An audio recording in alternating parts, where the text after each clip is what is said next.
Welcome to our adventure to relocate from Ontario to PEI. Today, we're actually going to take a bit of a break. We're on vacation, so it's a little bit different today. Stay tuned to find out where and what's going on.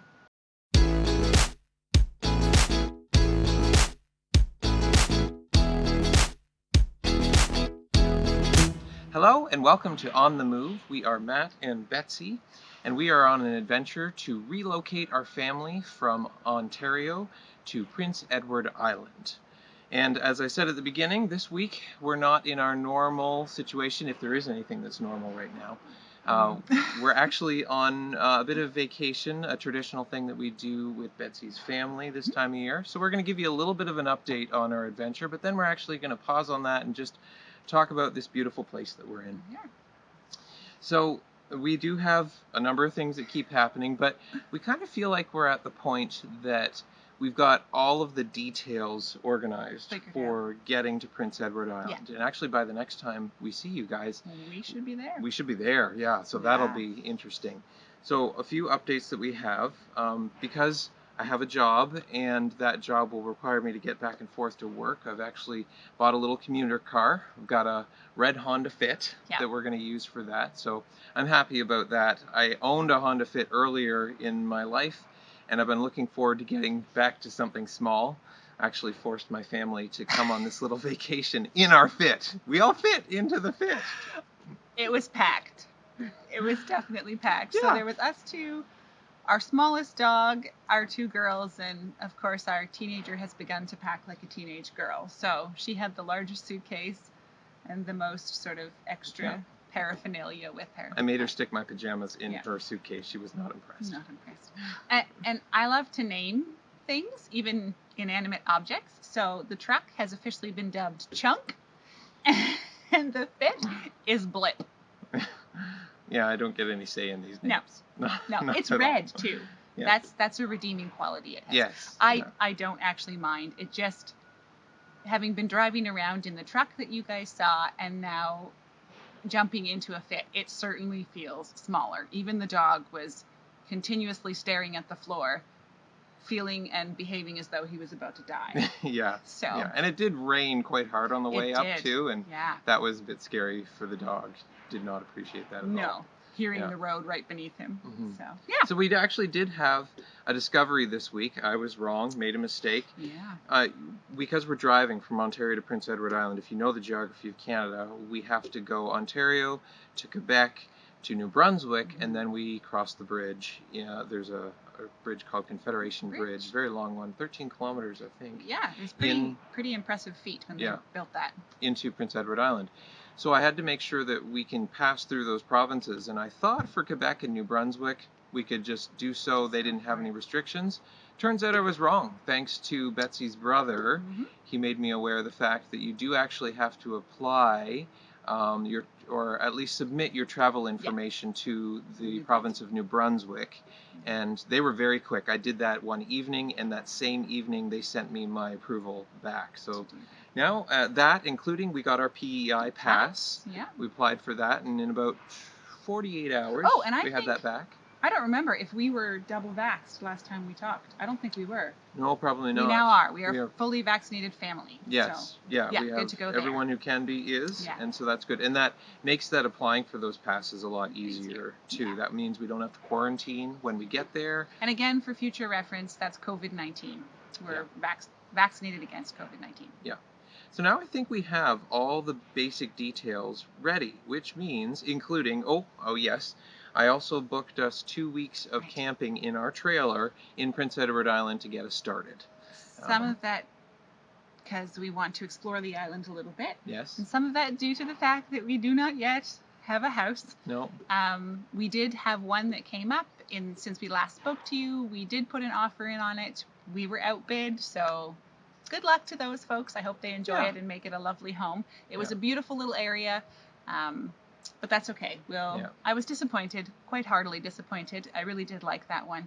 But we just continue to move forward and have faith that things will work out and we will find our place. As I said to Matthew last night, because he was just checking in with me, we do that with each other once in a while, because as we're living amongst all kinds of other people and family, we just don't have as much time to communicate to each other.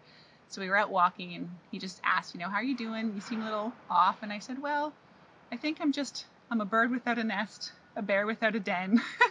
And sometimes that can kind of hit you a bit, even though we do have the trailer, and we just try to remind each other that we have each other and we're together, and that's what's really important to us. So, yeah. Yeah.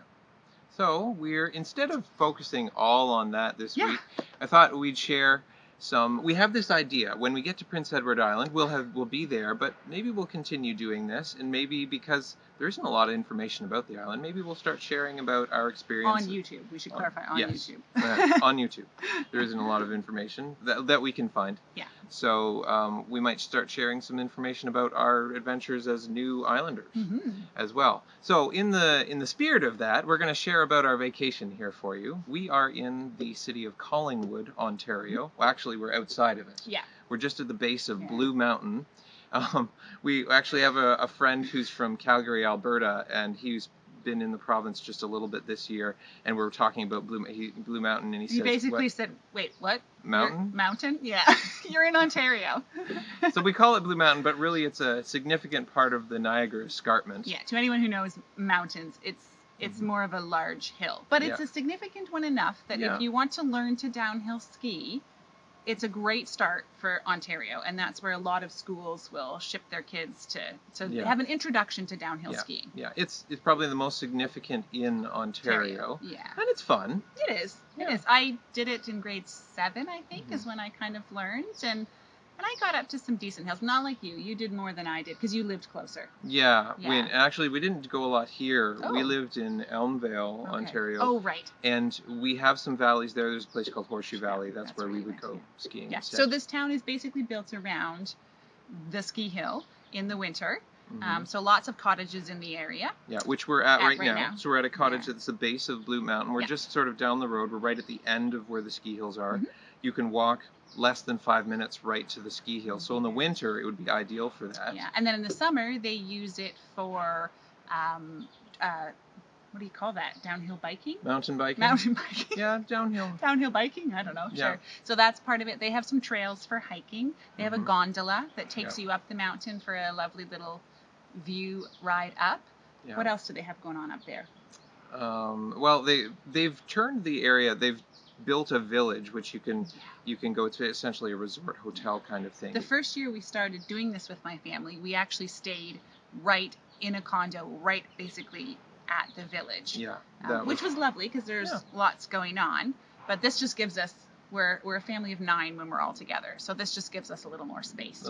Cottage. And for last year, 2020 and 2021, we've been dealing with COVID-19, and fortunately in the summer, the Blue Mountain has been allowed to be open and running with some restrictions. But for us, it's been nice to be removed then. We're not in the midst of all of it. Because when you go into the village, it's quite busy as they can allow it to be during like a resort. COVID-19.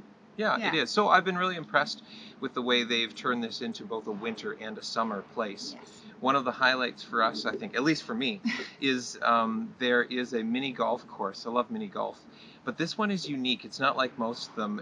Mini golf, often what you think of, at least I think of, level. They have these little sort of toy gimmick things with them, maybe some ups and downs. No, this one is actually built into the mountain, and there's no edges to it, no borders, walls to it. So when you putt, like if you're going downhill, it can go just right off into nowhere. So it's a really hard course to do, and so I like the challenge. Our oldest daughter and Matthew love to do the mini golf, and then our youngest daughter, they have I'm not sure exactly what it's called, but it's like a mountain. It's like a sort of a roller coaster. It is. Yeah, it's called the mountain coaster. Mountain coaster, that goes down the mountain, and that would be her favorite thing. And she was hoping this year that she could do it alone, but I think I have to break it to her that I don't think she's actually old enough to do that yet. She keeps hoping. Yeah.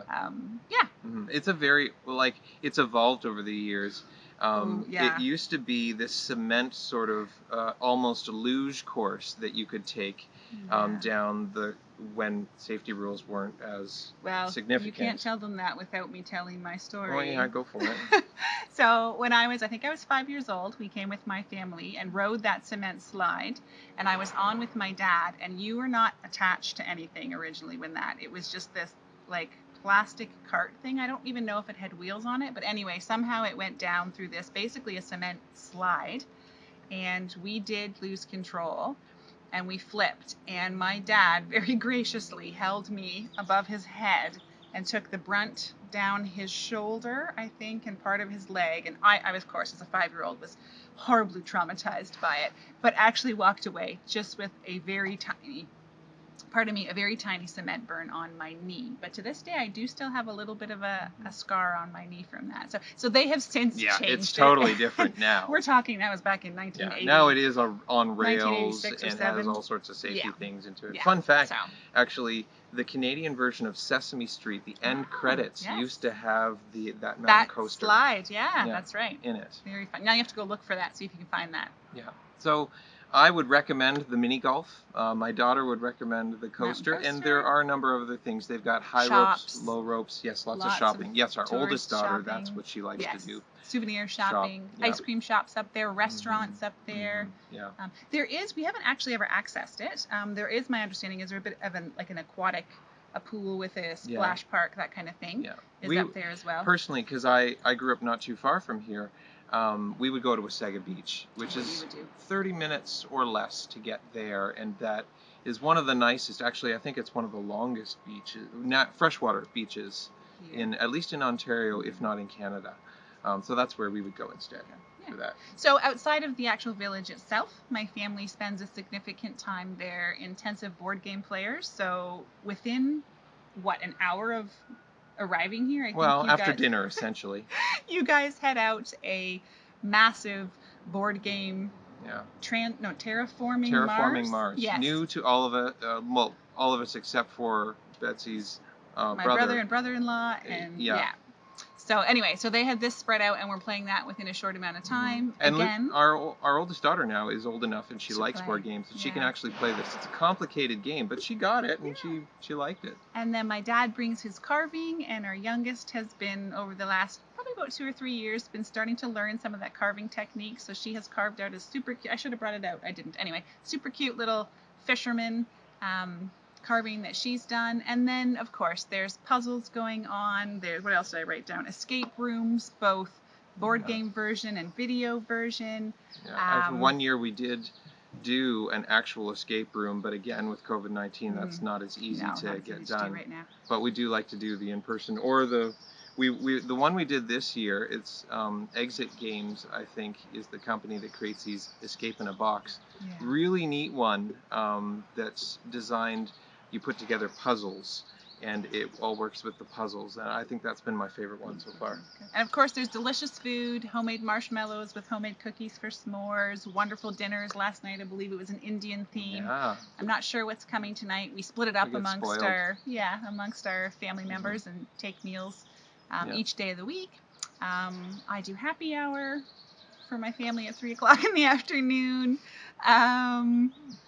We just have a good time together, kind of everyone bringing what they're sort of really good at and their specialty. My sister often brings some sort of an art project for us to enjoy. All around it's a pretty good time. Yeah. So we're going to enjoy ourselves for the rest of this week. We hope that you're enjoying the summer, and I would highly recommend, if you're going to choose a destination to vacation in Ontario, there are so many to choose from, but Collingwood and Blue Mountain definitely should be on your list. Enjoy!